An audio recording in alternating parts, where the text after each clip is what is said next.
Chapter 3. When Morning Asks for Courage. Bloom after winter. Dawn of February 26 finds Ivan hunched over his laptop in the shelter, his eyes burning from lack of sleep. He's spent the night helping his development team relocate their servers, ensuring critical systems stay online. Beside him, Nadya is coordinating with her network of travel bloggers, who have transformed their Instagram accounts into information channels for evacuation routes and humanitarian aid. "Look at this," she says, turning her phone toward him. A local Telegram channel is filling with messages: elderly people trapped in high-rise buildings without electricity, families seeking transportation west, diabetics running low on insulin. The messages blur together in an overwhelming stream of need. Ivan rubs his eyes. "We can't help everyone." "No," Nadya agrees, "but we can help someone." Their opportunity comes that afternoon. A message appears from an elderly couple in Obolon, the northern district of Kiev. Their grandson is fighting with the Territorial Defense Forces, and they're running out of medication. Without discussing it, Ivan and Nadya know what they have to do. The streets of Kiev have become a maze of checkpoints and barricades. Ivan's old Koda weaves between concrete blocks and anti-tank hedgehogs, the metal crosses casting cruciform shadows in the winter sun. Every few hundred meters, they are stopped by territorial defense volunteers, their yellow armbands bright against their civilian clothes. Each time, Nadya shows them the digital permits on her phone, her press credentials proving unexpectedly useful in this new reality. "Remember when we used to complain about traffic?" Ivan attempts humor as they wait at yet another checkpoint. Nadya's laugh catches in her throat as an explosion echoes from somewhere in the city. The elderly couple lives on the 12th floor. With the elevator out of service, Ivan and Nadya climb the stairs in darkness, their phone flashlights creating dancing shadows on the walls. They find Katerina and Mikhaila Petrenko sitting in their kitchen, a chessboard between them, a battery-powered radio quietly broadcasting updates. "Like during the Great Patriotic War," Mikhaila says as they pack essential medicines into a bag. "Except back then, I was the young one running up these stairs to help my own grandparents." His hands, marked with age spots, carefully fold a photograph of a young man in uniform, their grandson Andrei, and tuck it into his pocket. Katerina insists on feeding them before they leave. Despite Ivan's protests about hurrying back before curfew, she heats up homemade borscht on their camping stove. "Children who help others must eat," she declares in a tone that brooks no argument.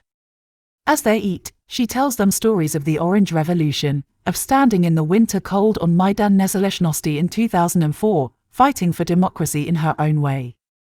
"You see this plant?" She points to a peace lily on their windowsill. "It bloomed the day Viktor Yushchenko was inaugurated. And now it's blooming again." Her eyes are fierce with hope. "Ukraine always blooms after the winter." Memories of Orange. "Tell me about 2004 again," Nadya asks Katerina, as they sit in the shelter during another air raid warning. The elderly woman's eyes light up, her hands instinctively smoothing her cardigan as she settles into her storytelling pose. Ivan, recognizing the beginning of an important moment, opens his laptop to record these memories.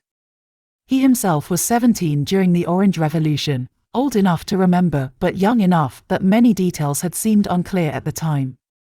"It began in November," Katerina starts, her voice taking on a rhythmic quality.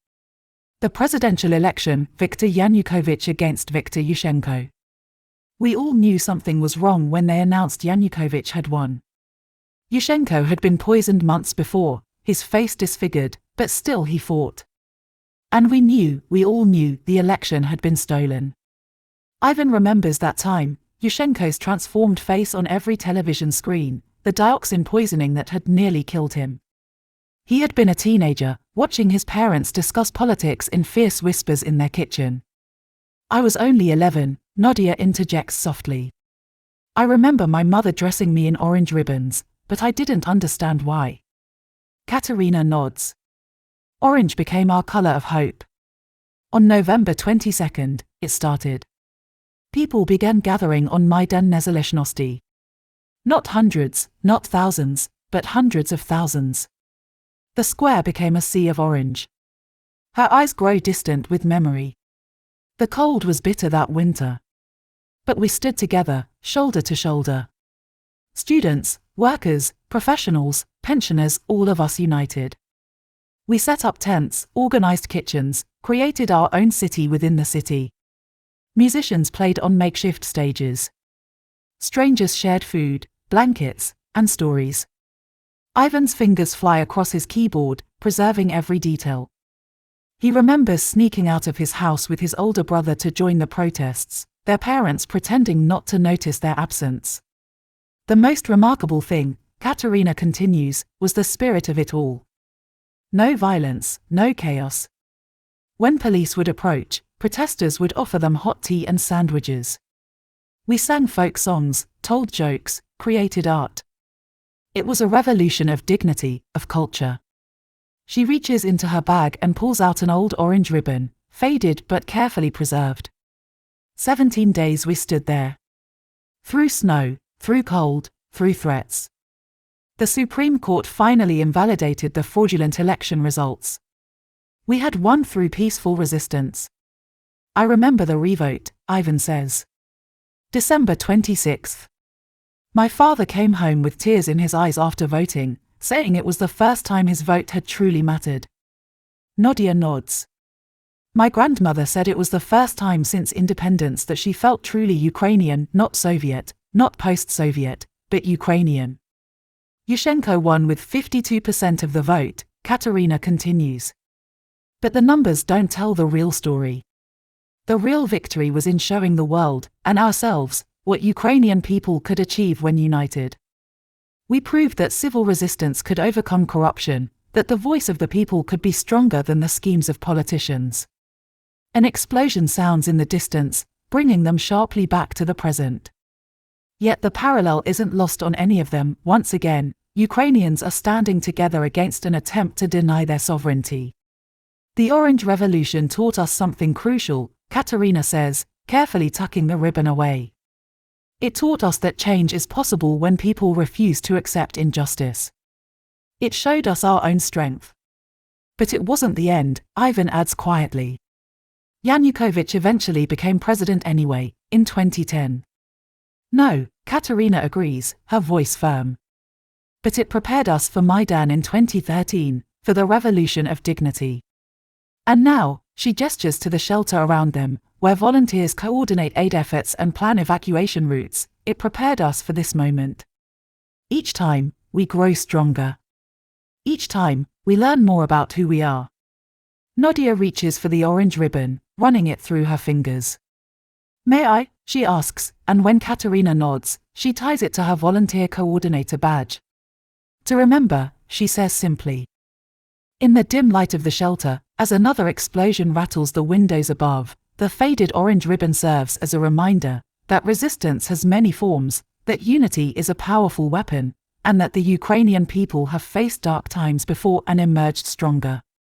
Ivan saves his document and titles it, Memories of Orange, knowing that someday, these stories will need to be told again, not just as history, but as proof that the spirit of Ukrainian resistance has deep roots, nourished by decades of standing up for freedom. Dignity of Maidan. On their way back to the shelter, they make 2 more stops, delivering medications to other elderly residents. At each apartment, they find the same spirit, unbreakable resolve wrapped in ordinary moments of human kindness. One woman gives them a jar of preserved tomatoes. Another insists on sharing her precious supply of coffee. It's nearly dusk when they hear the distant rattling of gunfire. Ivan pulls the car into the shadow of a building, and they wait, hearts pounding. In the silence that follows, Nadya reaches for his hand. We need to do more, she says quietly. We need to organize this better. That evening, in the shelter, they create a makeshift volunteer center. Ivan sets up a database to track needs and resources, his coding skills finding a new purpose. Nadya starts a digital map marking safe routes and dangerous areas, updating it with information from her journalist contacts. Their phones buzz constantly with messages from others wanting to help. A young IT specialist offers to create a chatbot for coordinating aid requests. A retired bus driver volunteers his vehicle for evacuations. A pharmacy student begins cataloging medical needs. The basement shelter transforms into a hive of purposeful activity. You know what this reminds me of? Nadya says late that night, as they input data into their newly created system. The winter of 2013. Maidan. How everyone came together, finding their own ways to help. Ivan nods, remembering those days of the revolution of dignity. He had been there, playing guitar for the protesters, while Nadya had helped in the field kitchen. History repeats itself, he says, but this time we're better prepared. An air raid siren wails outside, and new people hurry into the shelter. Among them is a woman cradling a cat carrier. From Hostomel, she explains, her voice shaking. The Russians, they're getting closer. Ivan and Nadya exchange glances. They know their voluntary missions will become more dangerous as the front lines draw nearer.